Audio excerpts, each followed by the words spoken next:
Yo, YouTube! YouTube, sup? Cover Clash, Street Fighter 2 Turbo Championship Edition, Genesis version, because the SNES version sucks. Fight me. So, Kibble, remember the first week you were saying something about unanimous victories? Yeah. Last time in Cover Clash?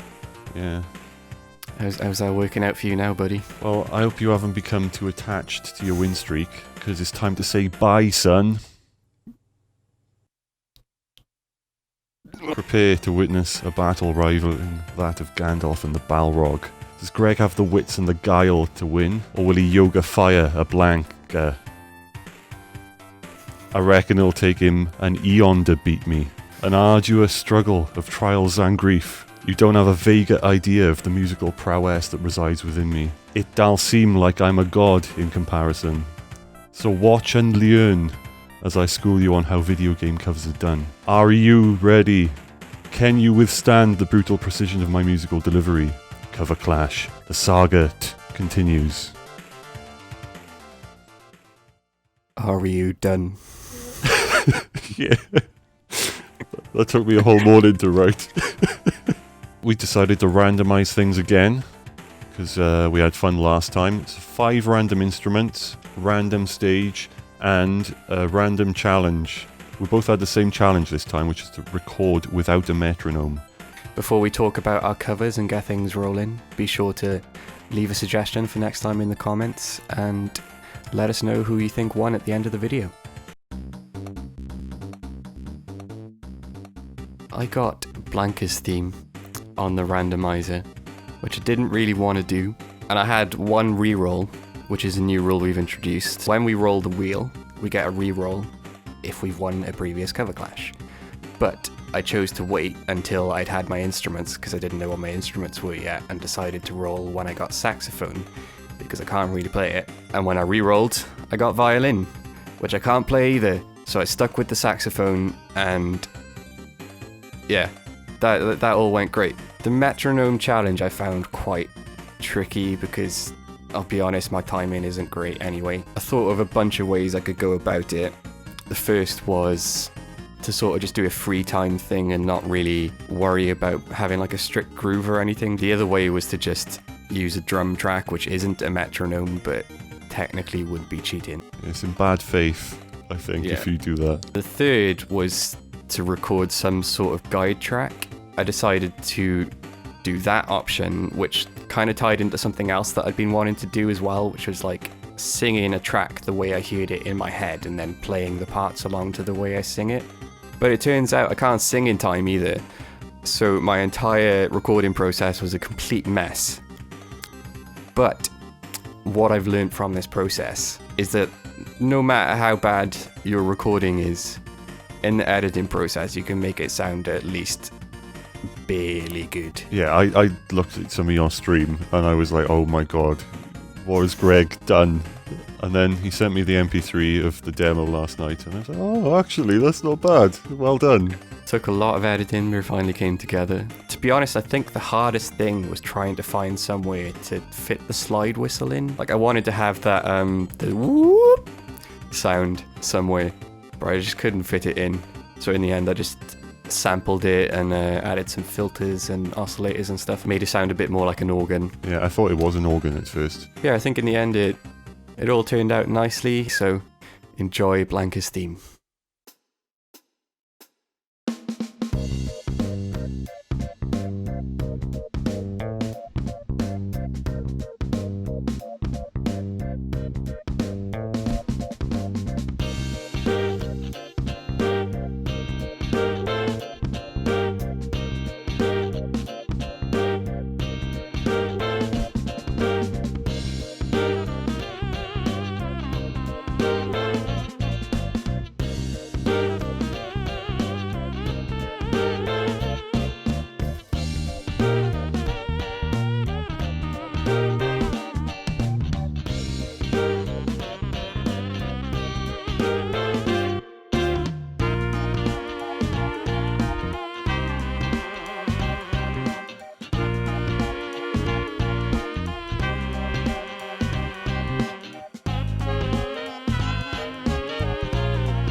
The random instruments that I got don't really combine to make a very good disco track, which was kind of the original. So I decided to change the time signature to 6/8 and do some sort of like acoustic-y ballad version. It was kind of reminiscent of that tune from Kill Bill. I think it's The Lonely Shepherd or something. I really enjoyed playing the penny whistle. It was quite an expressive instrument. You can bend notes on it and stuff. Just did some nice acoustic guitar chords throughout the thing, and tasty bass licks every now and again. I bet Greg's going to be jealous. I used the drum to keep myself in time, so I kind of just recorded a little section of drum at a time and tried to keep the same kind of rhythm, which I think kind of worked out. I was expecting to have more troubles with the tempo sort of wobbling up and down in speed, but it turned out alright. The Glock came in handy to do the kind of background melodies as well. And you had a wee cameo from your son. Yeah, he seems to work his way into every video. This time, I asked him to make some sounds to create some ambience at the beginning. So I just asked him what an owl says. He went woo, because he's clever. See, I don't think I did anything crazy. I'm just trying to think. Oh, the cello. I'm better at cello than I am at violin. Just because it's a bigger instrument, so there's less margin for error. It's less fiddly than a violin. Although it was hard to keep in tune, I still managed to do it. I can do some vibrato on the cello, so I can get away with it a bit more. I found if you hold a note, even though it's out of tune, as long as you don't try to correct it, you can correct it in post, and it'll sound okay. It all just kind of came together really nice, and it's kind of like a nice heartfelt Balrog ballad. Also, some suggestions from chat. Goka here suggested that I should do some grunts, which I was against when he first suggested it. But yeah, but then they sounded alright, so I left them in. Enjoy Balrog's theme.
Jolly good show. I think those were the best covers I've ever heard on YouTube. If you can find it in your heart to support us, please visit our Patreon page. You can gain access to our sheet music and our video game fake book. and get a shout out in the videos. I hope you enjoyed. I don't know what we're doing next time. 2 weeks, we got another cover clash. Please suggest some tracks. Come on, suggest some games. Get involved. It's December, so if you can think of any nice snowy games, that would be cool. You can vote for us in the comments or join the Discord. Be part of the community. Click on our faces in the special cover clash channel. I really need a win, so vote for me. Will I claim the hat-trick, or will Kibble claw his way back to a first victory of the season? I think after that steady stream of top-notch dad jokes at the beginning, I kind of need to win this one to retain my honour. Bye. Tra!